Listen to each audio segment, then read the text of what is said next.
Hello, and welcome to episode 9 of the weekly Security Mashup. I'm Taylor Armerding, Senior Security Strategist with the Synopsys Software Integrity Group, back again to talk about what's trending in software security and insecurity, including how to improve your own security. And starting from the top, page 1 and page 2, third parties spoil the security party.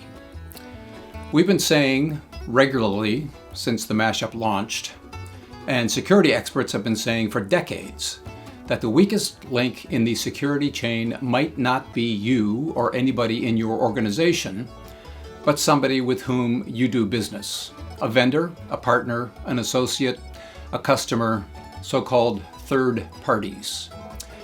If they have access to your networks or systems and they get breached, well, you've been breached too. Unfortunately, we are not even close to running out of examples of that reality.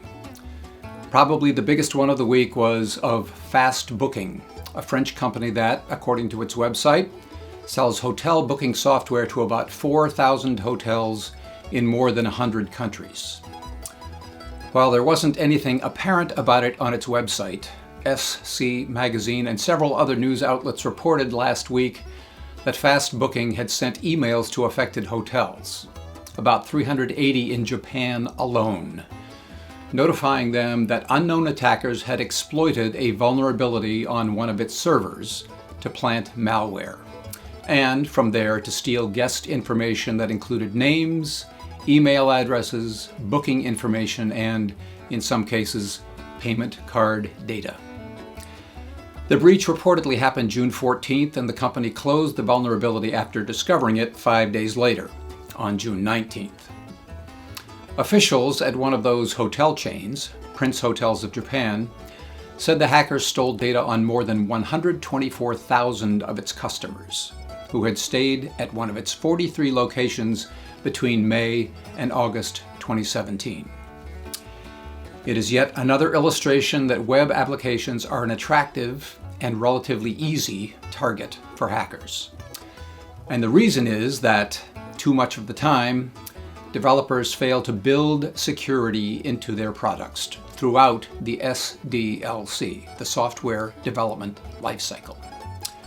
For you, the hotel customer, you will likely be getting notified, if you haven't already, if you stayed at one of the affected hotels, which would mean that, in your case, the weakest link was a third party of a third party.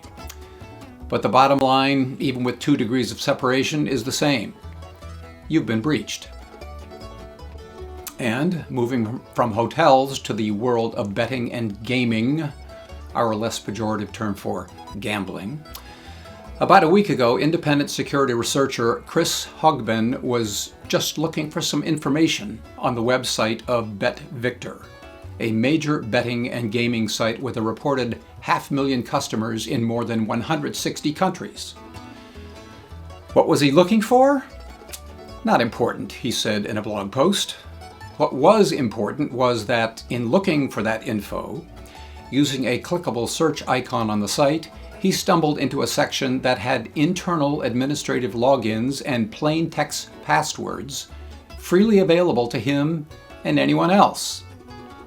It was, as he titled his post on his discovery, like posting a sign saying, "The key is under the mat, next to the admin credentials." Information about BetVictor's back-end systems and portals, usernames, passwords, URLs is there, just a few clicks away, right on the home page. Yikes, he wrote. Hogben got in touch with another security pro, Scott Helmy, creator of Security Headers and Report, and said Helmy was able to verify his findings. So he notified BetVictor, which took several hours to respond, during which time Hogben noticed that various parts of the affected website and system were altered or changed to mitigate the problem, culminating in the removal of the Learn More button from the UI. The API endpoints were also changed to remove access to the documents and articles inadvertently disclosed. Hogben wrote that he doesn't know what may have been compromised since he didn't try or test any of the credentials. And Bet Victor, which finally responded to his request to confirm the breach, would say only that we are still liaising with our third-party supplier, and until we have completed our investigations, we are unable to answer the points you have raised. All of which probably means customers don't know yet whether they've lost more than money on a bad bet involving, yes, lax security by yet another third party. Page 3, content mismanagement. WordPress, an open source content management system, is by all accounts the most popular of its kind on the internet, with 31% of the market. But researchers at RIPS Technologies reported last week on a vulnerability that affects all versions of the WordPress core that could allow a hacker to mismanage it to the point of hijacking the whole site and executing arbitrary code on the server. Even worse, the group reported last week that they had notified the WordPress security team about it 7 months ago, and it remains unpatched. So, they decided to go public with it. They call it an authenticated arbitrary file deletion vulnerability. As Mohit Kumar of Hacker News described it, it runs in the background when a user permanently deletes a thumbnail of an uploaded image.